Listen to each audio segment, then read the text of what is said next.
Halo, jumpa lagi dengan saya Emen di Gracia Community Online Experience kita hari ini. Apa kabarnya Anda semua? Senang rasanya saya bisa menjumpai dan menyapa Anda semua hari ini. Terima kasih baik Anda yang Kristen maupun Anda yang bukan Kristen yang selalu menyaksikan tayangan kami ini. Saya ucapkan selamat bergabung. Serta untuk semua rekan-rekan Gracia Community Purwokerto dan Jakarta serta The City Light, salam kompak selalu. Teman-teman semua, kembali pada kesempatan yang luar biasa ini saya menginformasikan Gracia Community Purwokerto akan mengadakan ibadah dan perayaan Natal tahun ini pada tanggal 25 Desember, tepat di hari Minggu, yang diadakan 2 kali, yaitu ibadah dan perayaan Natal yang pertama jam 8 pagi dan yang kedua jam 4 sore. Silakan Bapak Ibu Saudara bisa hadir untuk kita bersama-sama merayakan Natal di Gereja GBT Yesus Juru Selamat Purwokerto. Dan serta untuk Bapak Ibu yang rindu berpartisipasi dalam aksi sosial Natal, bisa langsung mengirimnya ke gereja berupa beras ataupun berupa dana dengan dimasukkan di amplop persembahan Natal atau bisa mentransfer ke rekening gereja dan diberi keterangan untuk Natal. Semoga Tuhan memberkati kita semua dan mari kita terus berdoa untuk bangsa Indonesia yang kita cintai agar Tuhan senantiasa memberi kesejahteraan dan kejayaan untuk bangsa ini, sehingga damai dan sukacita Natal dapat dirasakan oleh kita semua. Sebentar Bapak Rudi dari Cilacap akan menyampaikan kebenaran firman Tuhan untuk kita semua dengan judul Signifikan. Apa itu signifikan? Kita akan simak sebentar lagi. Namun sebelumnya rekan saya Cika, Victor, dan Maya bersama GCC Band akan menyanyikan sebuah lagu. Dan untuk informasi, tayangan khotbah dan pujian hari ini adalah rekaman ibadah minggu lalu dan semuanya telah melalui protokol kesehatan.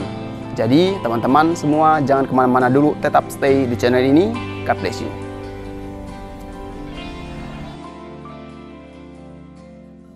Kita ada saat ini itu karena anugerah Tuhan yang boleh ada dalam kehidupan kita masing-masing.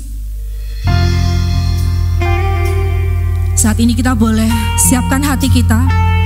Kita mau tunduk di dalam setiap apa yang menjadi keputusan Tuhan dalam kehidupan kita. Mengikut Yesus.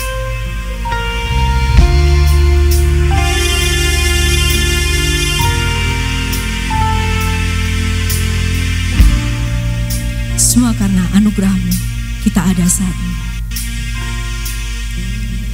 Semua karena anugerah-Mu hari ini ada. Bukan karena kuatku, namun karena Roh-Mu.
sampai saat ini ya Tuhan. Terima kasih Tuhan untuk setiap proses kehidupan yang boleh kami lewati bersama dengan Tuhan. Puji nama Tuhan, selamat sore Bapak Ibu Saudaraku yang kasih Tuhan. Apa kabar?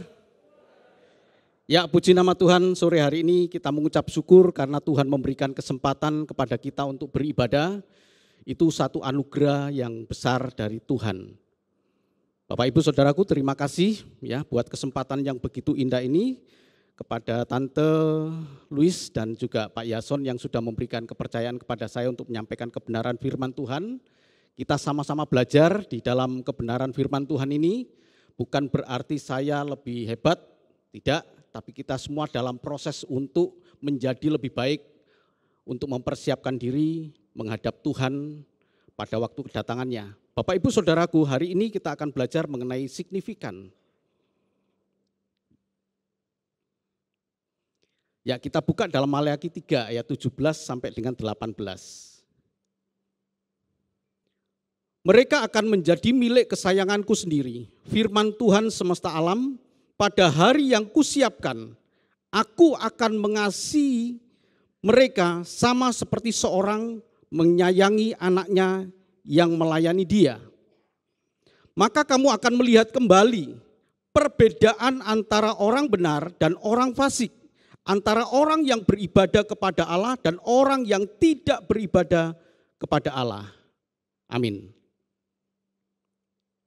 Tema kita signifikan, supaya kita punya pengertian yang sama, maka signifikan itu adalah penting ya. Kata itu signifikan itu artinya penting. Jadi pengertian umumnya adalah penting, tapi pengertian khususnya menunjuk kepada nilai perbedaan. Bisa berbeda nyata atau bisa juga berbeda yang tidak nyata. Kan sering ya kita mendengar, kamu mandi nggak mandi sama aja tuh. Itu enggak beda nyata. Ya. Tapi dalam konteks ini saya ingin berbicara mengenai satu perbedaan yang nyata. Perbedaan yang nyata itu menjadi penting. Saya senang sekali dengan ilmu statistik, Bapak Ibu. Ya. Guru besar saya dulu Bapak Andi Nasution. Beliau adalah Bapak Statistik Indonesia. Saya diajar oleh beliau. Dan beberapa mahasiswa yang ada di Soteria juga pernah saya ajari mengenai statistik ya. Dalam pelajaran sosiologi masih ngerti ya. Atau tambah mumet dulu ya. Ya, pada waktu pelajaran observasi sosiologi. Jadi saya sangat memahami dalam proses penelitian-penelitian saya selalu mempergunakan parameter ini, yaitu perbedaan. Ya, perbedaan apakah ini berbeda nyata atau tidak gitu ya.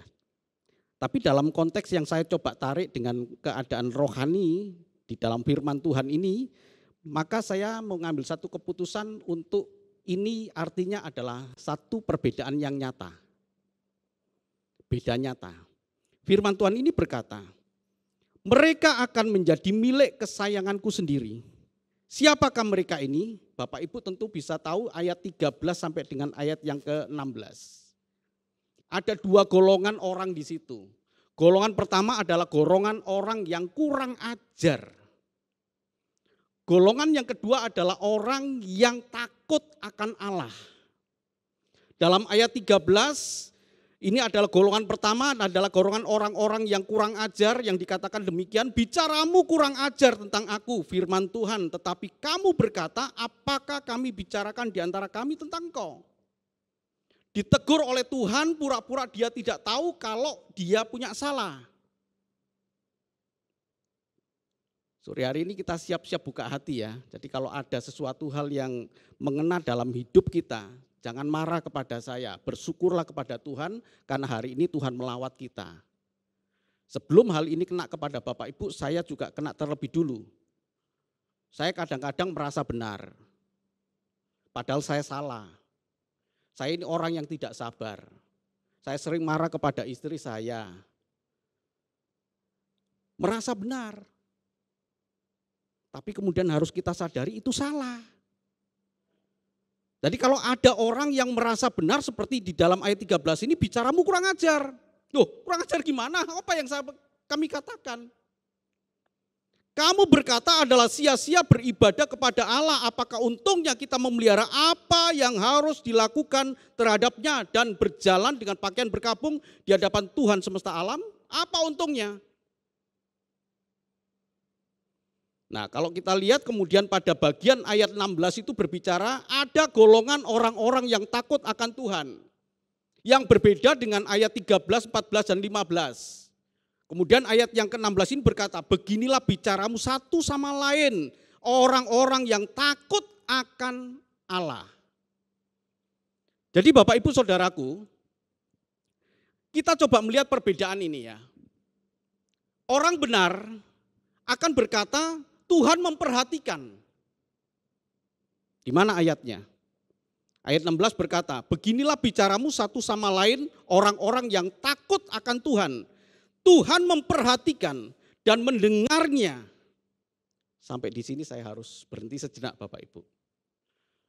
Karena tidak sedikit orang Kristen yang seolah-olah ditinggal oleh Tuhan dan kemudian berkata Tuhan tidak memperhatikan keadaan saya. Ketika keadaan ekonomi melanda dan kemudian usahanya mulai menurun sampai kemudian nyaris bangkrut, dia katakan Tuhan tidak memperhatikan. Kita perhatikan baik-baik ini. Jangan-jangan kita masuk golongan orang yang merasa benar, padahal kita masuk dalam golongan orang fasik. Sementara orang yang takut akan Tuhan mempunyai ciri mempercayai bahwa Tuhan itu memperhatikan. Mempercayai bahwa Tuhan itu mendengar. Mungkin ada di antara kita yang berdoa, seminggu tidak dijawab Tuhan, sebulan, setahun, 2 tahun, 3 tahun. Sepertinya Tuhan tidak mendengar. Akhir-akhir ini saya sedang menangani seorang anak Tuhan ya, yang istrinya itu kabur. 1 hari itu seperti obat, minum obat itu. 3 kali sehari nelpon saya. Kalau overdosis ya berarti bisa 5 kali sehari dia bisa nelpon saya. Yang ditanyakan sama seperti yang kemarin. Menurut Pak Pendeta, apa Tuhan berbicara kepada Pak Pendeta tentang istri saya sekarang bagaimana keadaannya Pak? Saya dianggapnya seperti dukun yang tahu. Dan kemudian saya katakan, ayo kita doa. Tuhan mendengar. Bukan Tuhan tidak mendengar. Sekalipun kita berdoa, dan memang belum nampak, ya belum nampak seperti titik terang bahwa istrinya ini mau pulang. Nah Bapak Ibu Saudaraku, atau dalam keadaan sakit yang tidak disembuhkan, atau dalam keadaan terpuruk yang Tuhan tidak tolong. Sementara kita sudah mengambil banyak waktu untuk melakukan doa, dan doa. Tapi orang yang takut akan Tuhan, percaya bahwa Tuhan mendengar. Percaya bahwa Tuhan memperhatikan. Bukan Tuhan tidak mendengar, bukan Tuhan yang meninggalkan kita, bukan itu. Tapi faktanya ini terjadi Bapak Ibu. Terjadi pada kehidupan orang Kristen yang merasa ditinggal oleh Tuhan, yang merasa Tuhan tidak mendengar. Tapi sore hari ini kita melihat ya, jadi di dalam Maleakhi 3 ayat yang ke-16 ini dikatakan bahwa orang yang takut akan Tuhan itu adalah orang yang percaya bahwa Tuhan memperhatikan, bahwa Tuhan mendengar. Yang ketiga, orang yang takut akan Tuhan itu seperti anak melayani bapaknya. Dikatakan tadi di dalam ayat yang ke-17, seperti seorang menyayangi anaknya yang melayani dia, yang melayani bapaknya. Itulah orang yang takut. Saya sedang mengingatkan kepada pelayan Tuhan yang saya layani, kamu melayani Tuhan, motivasinya apa? Apakah motivasinya ingin dipuji? Apakah motivasinya itu ingin tampil supaya orang melihat bahwa dia taat? Ketaatan tidak perlu dilihat orang. Sekalipun orang itu melihat, tapi diri kita tidak menampakkan diri bahwa saya ini tampil taat. Jadi ketaatan di sini adalah ketaatan yang tulus seperti anak melayani bapaknya. Zaman sudah beda Bapak Ibu ya. Kalau zaman dulu itu kita takut kepada orang tua. Orang tua enggak usah bentak saja, orang tua melotot saja, kita sudah takut. Orang tua sudah berkata begini saja udah takut. Sekarang orang tua yang takut kepada anak.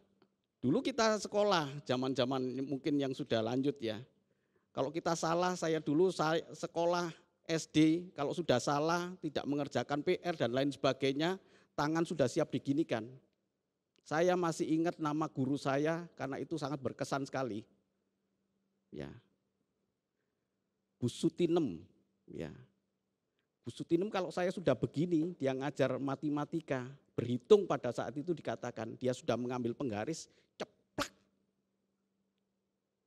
Tapi sekarang nggak berani guru, begitu dihajar gitu, dia bisa lapor, bisa berperkara, guru itu bisa dipecat dan lain sebagainya. Jadi ini kembali kepada hakikat seorang anak melayani Bapa, hakikat seorang umat, seorang anak Tuhan melayani Allah yang hidup.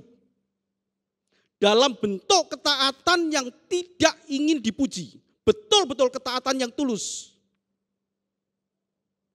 Apapun tempat kita saat ini Bapak Ibu, mungkin ada yang bekerja di kantor, yang bekerja di wira swasta, yang bekerja di mungkin ibu rumah tangga sekalipun, adalah kesempatan untuk melayani Bapa yang hidup. Kalau kita ingin disebut sebagai orang yang takut akan Tuhan, sementara perbedaan dengan orang yang fasik, tidak mengakui bicara kurang ajar, bicaramu kurang ajar tentang aku. Anak Tuhan yang saya layani itu kemudian berkata begini Bapak Ibu, kemarin ketika saya berjalan menuju dari Surabaya pulang ke Cilacap dalam perjalanan, Pak Pendeta saya mohon maaf Pak Pendeta ya, wah luar biasa Pak Pendeta ya. Istri saya telepon Pak Pendeta. Wah kok bisa telepon gitu? Iya Pak, maaf Pak ya dia kata gitu. Ada teman saya Pak yang ngasih nomor ke orang pintar. Ke orang pintar. Kenapa disebut orang pintar? Karena yang datang adalah orang bodoh. Lalu saya katakan, kalau gitu silakan kamu pilih. Enggak usah hubungin saya lagi, karena kamu sudah, jalan kamu sudah enggak benar. Oh iya Pak, maaf Pak, maaf. Enggak Pak, saya mohon maaf Pak, saya tetap ikut. Saya mau dengar Tuhan Pak, saya mau ikut Tuhan. Ikuti Tuhan. Jangan mengira bahwa Tuhan tidak memperhatikan, jangan mengira Tuhan itu tidak mendengar. Ya untungnya anak itu tidak merasa di sini loh Bapak Ibu, tidak merasa, tidak mengakui. Wah enggak Pak, enggak, saya enggak kok Pak. Dia cepat sadar. Seberapa banyak dari kita yang tidak mengakui kesalahan ketika kita berbuat salah dan merasa benar. Saya tidak mengarang-arang Bapak Ibu ya dengan kata-kata bicaramu kurang ajar karena Alkitab ini yang menulis. Jadi saya bukan berarti kasar kepada Bapak Ibu, enggak. Bicaramu kurang ajar tentang aku. Tetapi kamu berkata apakah kami bicarakan di antara kami tentang engkau. Kalau firman Tuhan ini disampaikan dan kemudian kena kepada kita bersyukur. Artinya Tuhan melawat dan Tuhan memberikan kesempatan kita untuk memperbaiki diri. Tapi yang disebut orang bebal itu adalah orang yang tidak merasa ditegur oleh Tuhan. Sama seperti sebagian dari umat Israel yang ada pada zamannya Maliaki ini, ketika Tuhan berbicara, bicaramu kurang ajar tentang aku, dia tidak mengakui. Ada perbedaan signifikan Bapak Ibu ya, antara orang benar dengan orang yang takut akan Tuhan. Yang kedua, sia-sia beribadah kepada Allah. Kembali saya harus menyampaikan beberapa fakta yang saya jumpai dalam kehidupan saya melayani. Pak percuma Pak saya beribadah. Kok percuma? Lo lihat tuh orang yang beribadah setiap minggu beribadah. Tapi kelakuannya tidak jauh lebih baik daripada saya. Apa yang Bapak Ibu bisa lakukan terhadap orang ini? Jangan lihat yang salah. Alkitab pun juga banyak orang-orang yang salah tapi jangan lihat yang salah. Daud salah, tapi kesalahan Daud untuk pelajaran kita. Abraham salah, kesalahan Abraham untuk pelajaran kita. Yusuf salah, gak ada yang benar. Yusuf berusaha mengandalkan, meminta pertolongan kepada orang lain sekalipun dia beberapa kali ditolong oleh Tuhan dengan cara yang begitu luar biasa. Tapi kemudian Yusuf berkata kepada juru minum itu, kalau kamu nanti dikembalikan, kamu ditolong oleh raja, ingatlah akan aku. Apalagi Daud, Berapa hukum Taurat, 10 perintah Allah itu yang dilanggar oleh Daud. Membunuh iya, berzina iya. Tapi kesalahan ini menjadi pelajaran kita, bukan kemudian kita nyontoh itu kemudian kita berkata, aku percuma ibadah karena lihat itu. Atau juga orang berkata, sia-sia saya beribadah kepada Tuhan, toh juga keadaan saya sama, tidak ada pertolongan dari Tuhan. Nah Bapak Ibu Saudaraku, kita lihat di sini ya. Jadi inilah kenyataan-kenyataan yang terjadi pada zaman Maleaki, orang Israel pada saat itu. Dan ini menjadi pelajaran bagi kita, jangan-jangan saya seperti itu. Tidak ada untungnya hidup benar. Dikatakan demikian. Apakah untungnya kita memelihara apa yang harus dilakukan terhadap Allah, terhadap Dia? Maksudnya kita hidup benar. Enggak ada untungnya. Itu perkataan orang fasik. Yang membedakan antara orang fasik dengan orang benar. Signifikan Bapak Ibu. Kalau orang fasik ini tidak bisa kita lihat perbedaannya, karena pada saat itu kita sedang melihat kemunafikan orang fasik. Tahu ya munafik ya, pura-pura baik, pura-pura takut akan Tuhan, pura-pura setia. Tapi sebenarnya hidup dia adalah hidup yang tidak benar. Tinggal tunggu waktu saja orang itu akan terlihat aslinya. Kesusahan hidup itu adalah cara Tuhan untuk menguji siapa sebenarnya diri kita. Apakah kita orang benar atau kita orang fasik? Dalam keadaan kekurangan, itulah saatnya Tuhan membuktikan kepada kita siapa kita ini. Karena Tuhan izinkan hal itu terjadi. Siapa diri kita? Apakah signifikan antara orang benar atau orang fasik? Apakah untungnya aku hidup benar? Yang keempat, apakah untungnya berjalan dengan pakaian berkabung? Dikatakan di sini, dan berjalan dengan pakaian berkabung di hadapan Tuhan. Apa untungnya aku berjalan dengan pakaian berkabung? Menunjukkan pertobatan. Nah Bapak Ibu Saudaraku, perbedaan yang nyata ini harus terjadi dalam kehidupan kita. Sehingga muncul pertanyaan, bagaimana caranya supaya saya hidup betul-betul berbeda dengan orang yang tidak benar? Yang pertama, signifikan supaya kita tidak sama. Yang harus kita lakukan adalah Roma 12 ayat yang kedua. Kita baca di dalam Roma 12 ayat yang kedua ini. Dikatakan demikian dalam Roma 12 ayat yang kedua. Janganlah kamu menjadi serupa dengan dunia ini, tetapi berubahlah oleh pembaharuan budimu, sehingga kamu dapat membedakan manakah kehendak Allah, apa yang baik, yang berkenan kepada Allah, dan yang sempurna. 3 hal ini Bapak Ibu. Apa yang baik, itu kehendak Allah, apa yang baik, apa yang berkenan kepada Allah, dan apa yang sempurna.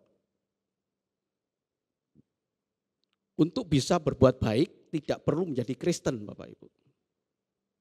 Banyak orang di luar Kristen yang bisa berbuat baik. Ketika orang itu melakukan apa yang baik, dia melakukan kehendak Allah. Siapapun dia. Tetapi untuk yang bisa berkenan kepada Allah dan yang sempurna, patron contohnya itu adalah Tuhan Yesus. Untuk menjadi sempurna, tidak ada ajaran seperti yang diajarkan oleh Tuhan Yesus. Untuk menjadi baik, enggak perlu kita tidak harus menjadi Kristen, tapi untuk menjadi sempurna. Ya, sempurna itu adalah yang berkenan, yang diulang-ulang terus-menerus. Sampai akhirnya seperti mendarah daging, itu sempurna. Kalau pipimu ditampar, ya pipi yang mana nih? Pipi kananmu ditampar, kasih pipi kiri. Menampar pipi kanan itu kan dengan tangan ini kan. Kalau engkau dihina, biarkanlah dirimu dihina terus enggak apa-apa. Jadi ditampar dengan enggak mungkin kan kemudian pipi yang lainnya ditampar dengan tangan yang ini enggak, bukan. Tapi ditampar plek, kemudian ditampar dengan telapak ini. Dan ini hanya boleh dipergunakan ketika seorang budak melakukan kesalahan. Ajaran Tuhan Yesus. Kasihlah musuhmu. Jangan mengutuk.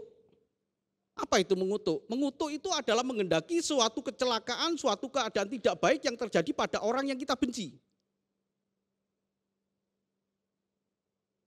Memang kita tidak melakukan.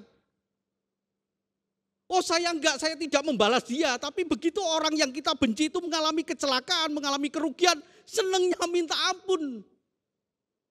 Lego aku. Artinya di dalam diri kita ini bukan memberkati orang lain, bukan memberkati musuh, tetapi mengutuki orang lain, mengutuki musuh. Tapi Tuhan Yesus ajarkan supaya kita tidak mengutuki, supaya kita memberkati. Hidup dia baik. Sekarang bagaimana Bapak Ibu kalau Bapak Ibu punya orang lain yang dibenci dan kemudian Bapak Ibu diperintahkan oleh Tuhan untuk menjadi sempurna Bapak Ibu ya, untuk menjadi sempurna. Kita harus mengikuti Tuhan. Nah sekarang bagaimana caranya supaya kita memberkati orang yang berbuat salah, memberkati orang yang menyakiti kita. Tuhan berkatilah dia. Wah Tuhan dengar. Orang yang kita benci, orang yang menyakiti kita ternyata hidupnya jauh lebih baik karena doa kita. Lalu apa perasaan kita? Wah, aku bersyukur kepada Engkau Tuhan. Atau merasakan, aduh, gimana ini Tuhan tidak adil ini. Orang yang jahat Tuhan berkati. Loh itu kan doamu. Tapi inilah Bapak Ibu Saudaraku ya, pembaruan budi pikiran kita ini harus dirubah supaya kita tahu apa kehendak Allah yang baik, yang berkenan dan yang sempurna.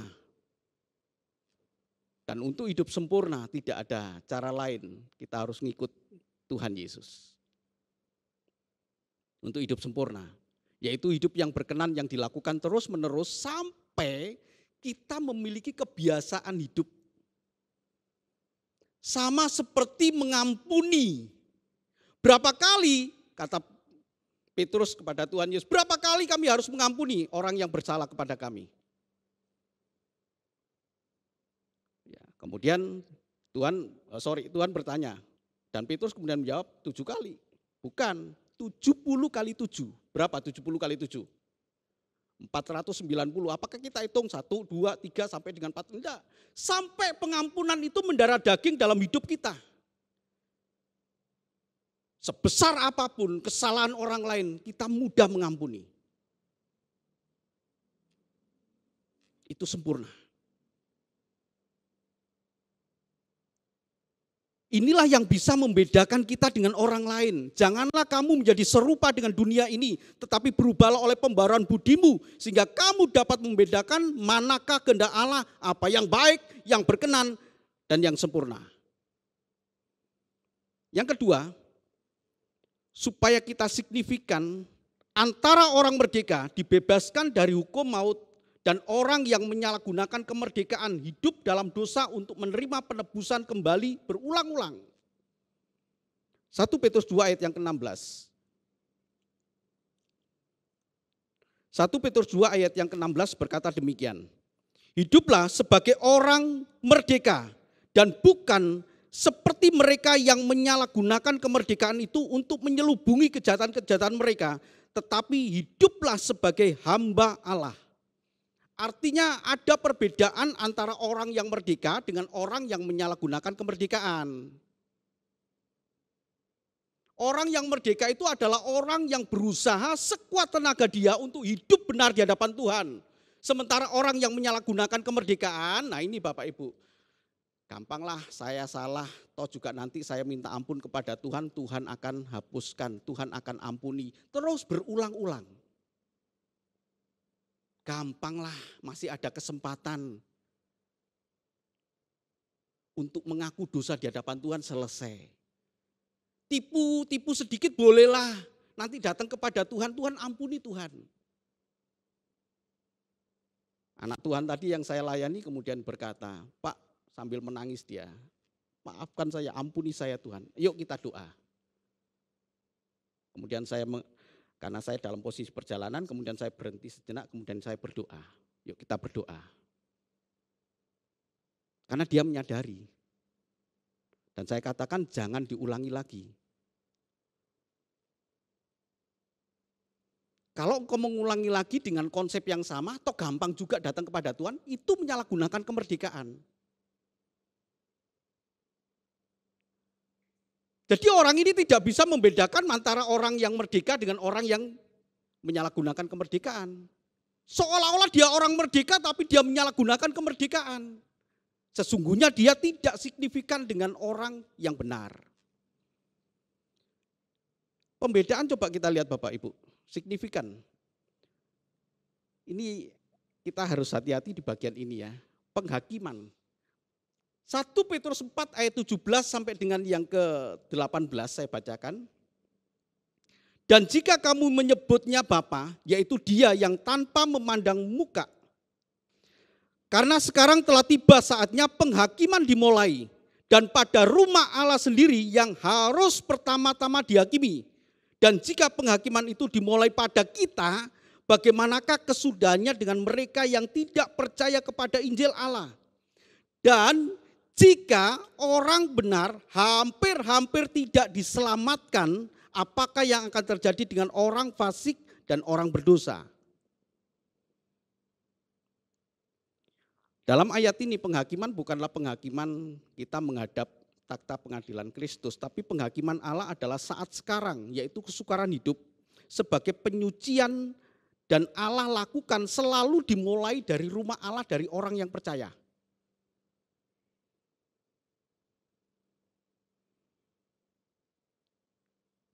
Kan kita lihat Bapak Ibu ya, ada begitu banyak kesukaran-kesukaran hidup yang memang Tuhan izinkan terjadi pada orang-orang yang percaya. Dimulai dari orang percaya. Kalau orang percaya saja hampir gak selamat loh.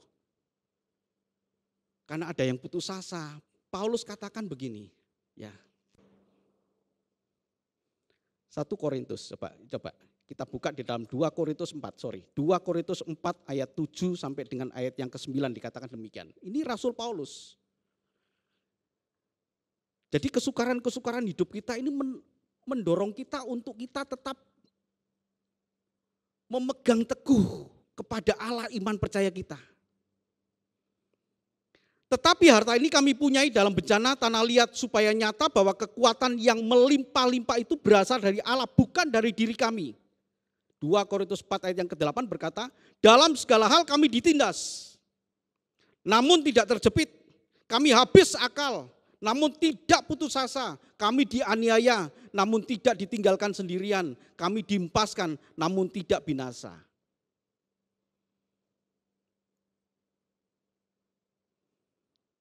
Itu Paulus. Tapi coba kalau Bapak Ibu dalam keadaan kelaparan, ketelanjangan, mampu gak kita yang tadi dikatakan kami habis akal. Aduh, gak tahu saya jalannya bagaimana ini, habis akal gak tahu lagi. Namun tidak putus asa, nyaris tidak selamat, tidak mampu melewati pencobaan, melewati penghakiman, melewati penyucian itu. Kalau orang benar nyaris tidak selamat, bagaimana dengan mereka yang tidak percaya Injil? Nah Bapak Ibu Saudaraku, perbedaan signifikan ini diperkeruh oleh satu fakta kehidupan kita yang begini Bapak Ibu. Orang benar justru menerima ganjaran, tapi orang fasik justru menerima pahala. Ini hukum yang terbalik di dalam Pengkhotbah 8 ayat yang ke-14.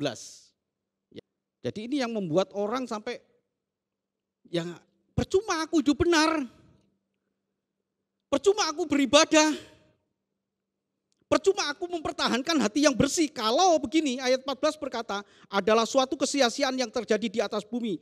Ada orang benar yang menerima ganjaran yang layak untuk perbuatan orang fasik. Dan ada orang fasik yang menerima pahala yang layak untuk perbuatan orang benar. Aku berkata ini pun sia-sia. Kenyataan ya. Bapak Ibu bisa melihat kan, ada orang-orang yang jahat tapi diberkati Tuhan. Ada orang-orang yang tidak takut akan Tuhan tapi justru dia sehat. Sementara ada orang benar yang setia, stroke, apalagi diabetes,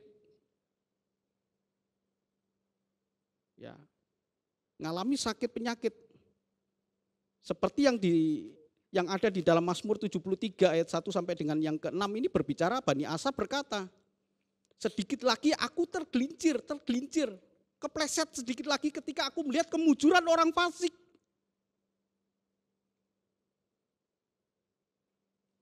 Pembual kok enak sekali, yang gak ada sakit penyakit, gak ada mereka. Sementara orang benar mengalami keadaan yang jauh lebih berat daripada orang-orang yang orang harusnya menerima pahala, ini orang benar. Tapi kenapa orang benar menerima ganjaran yang harus diterima oleh orang fasik?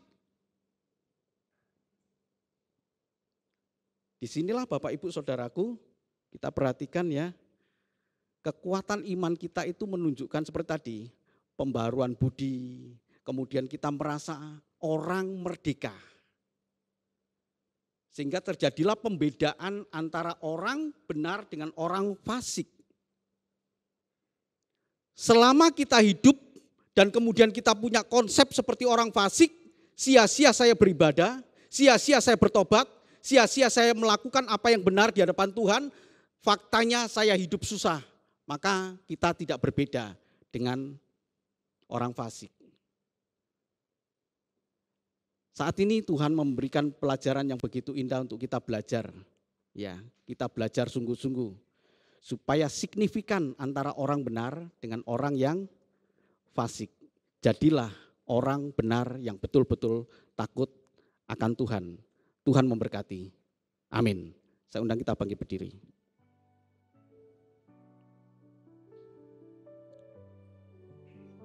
Kita masuk saat teduh sejenak untuk merenungkan kebenaran firman Tuhan yang sudah kita dengar.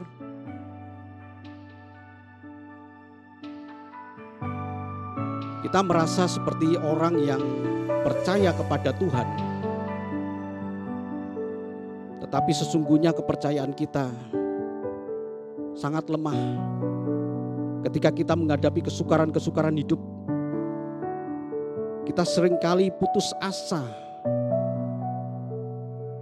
Kita kehilangan pegangan kepercayaan kita kepada Tuhan. Sehingga sulit sekali kita dibedakan antara orang yang percaya dengan orang yang tidak percaya kepada Tuhan. Tapi kita bersyukur kepada Tuhan. Kita perbaiki terus pikiran kita. Kita perbaiki terus hati kita. Dan kita yakini bahwa kita adalah orang yang merdeka. Orang yang sudah dilepaskan dari belenggu dosa oleh korban Kristus di kayu salib. Dan kita menghargai karya keselamatan Kristus dengan hidup benar. Sekalipun kita menerima keadaan-keadaan yang tidak baik. Terima kasih Tuhan. Terima kasih Tuhan buat lawatan-Mu. Sebentar kami akan meninggalkan tempat ini Tuhan. Kami pulang di dalam damai sejahtera Tuhan, di dalam sukacita. Karena hari ini Engkau melawat kami dengan kebenaran firman-Mu Tuhan. Ada perbedaan antara orang yang beribadah kepada Allah dan orang yang tidak beribadah kepada Allah. Ada perbedaan antara orang benar dengan orang fasik. Dan kami akan buktikan di hadapan Engkau Tuhan bahwa kami adalah orang benar. Kami pulang di dalam sukacita. Bapak, Ibu, dan saudaraku yang sangat dikasihi Tuhan, terimalah berkat dan anugerah dari Allah Bapa di surga. Kasih dan cinta Tuhan kita Yesus Kristus, anaknya yang tunggal, dan penghiburan kekuatan dari kuasa Roh Kudus menyertai kita mulai saat ini, esok, bahkan sampai Maranatha Tuhan Yesus datang menjemput kita untuk masuk ke dalam kemuliaan Tuhan dan tinggal bersama-sama dengan Tuhan dalam sukacita yang besar. Dia Allah yang sungguh baik, Allah yang memperhatikan, Allah yang mendengar. Dia juga Allah yang memberkati kita dan melindungi kita. Dia Allah yang menyinari kita dengan wajahnya dan memberikan kepada kita kasih karunia. Dia Allah yang menghadapkan wajahnya kepada kita dan memberikan damai sejahtera. Hamba berdoa buat anak-anak-Mu yang beribadah pada saat ini Tuhan. Engkau memberkati dalam usaha pekerjaannya. Engkau memberkati dalam rumah tangganya. Engkau memberkati di dalam keluarganya. Termasuk keluarga besarnya. Baik yang ada di kota ini maupun di luar kota, dimanapun berada. Ada di dalam perlindungan dan penyertaan Tuhan. Bapa di dalam kerajaan surga, jauhkanlah dari segala mara bahaya. Jauhkanlah dari segala sakit penyakit. Jauhkanlah dari segala tipu daya iblis kehidupan anak-anak-Mu ini Tuhan. Sebaliknya Engkau berkati mereka Tuhan. Terima kasih ya Bapa. Terima kasih. Segala puji syukur hormat kemuliaan bagi-Mu. Di dalam nama Tuhan Yesus, Juru Selamat kami. Kami sudah berdoa dan mengucap syukur. Semua yang percaya mengatakan amin. Tuhan memberkati.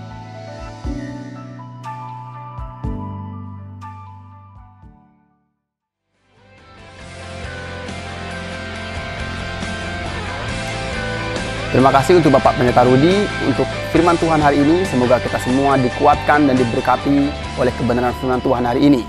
Terima kasih juga untuk semua rekan-rekan tim GCC Purwokerto yang sudah melayani hari ini. Anda semua luar biasa. Salam sehat dan kompak selalu. Saya juga ucapkan terima kasih untuk Bapak Ibu dan teman-teman semua yang telah dengan setia dan antusias dalam memberikan persembahan. Anda semua luar biasa, sehingga program GCC Purwokerto berjalan dengan baik dan bisa menjadi reflektor terang Tuhan di kota Purwokerto. Kiranya Tuhan memberkati dan memberikan kemudahan untuk segala usaha pekerjaan Bapak Ibu semua. Selanjutnya untuk Bapak Ibu yang akan memberikan persembahan, baik persembahan khusus atau persembahan untuk Natal, bisa langsung ke kotak persembahan yang ada di gereja, atau bisa Bapak Ibu langsung mentransfer ke rekening gereja yang tertera di layar Anda.